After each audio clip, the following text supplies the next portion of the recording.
কোচবিহারে বিজেপির কর্মসূচিতে যোগ দিতে গিয়ে তৃণমূল কর্মীদের বিক্ষোভের মুখে পড়লেন বিরোধী দলনেতা শুভেন্দু অধিকারী।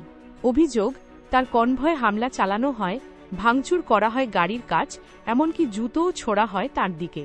ঘটনাস্থল খাগড়াবাড়ি চৌপতি এলাকায় মঙ্গলবার দুপুরে এই উত্তেজনাকর পরিস্থিতি তৈরি হয়। জানা গেছে, শুভেন্দু ওই দিন পুলিশ সুপারের দপ্তর ঘেরাওয়ের উদ্দেশ্যে কোচবিহারে যান। সেই সময়ই তৃণমূল পতাকা ও কালো পতাকা হাতে কিছু বিক্ষোভকারী জড়ো হয়ে শুভেন্দুর কনভয় লক্ষ্য করে বিক্ষোভ দেখাতে শুরু করে।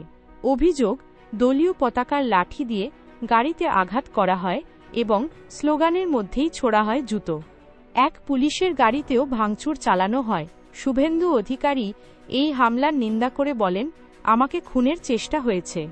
এর পিছনে মন্ত্রী উদয়ন গুহর হাত রয়েছে। এই ঘটনার পর রাজ্য রাজনীতিতে চাপানুতোর আরও বেড়েছে। বিজেপির তরফে দোষীদের অবিলম্বে গ্রেফতারের দাবি জানানো হয়েছে, যদিও পুলিশ পক্ষ থেকে এখনও পর্যন্ত কোনো গ্রেফতারির খবর মেলেনি।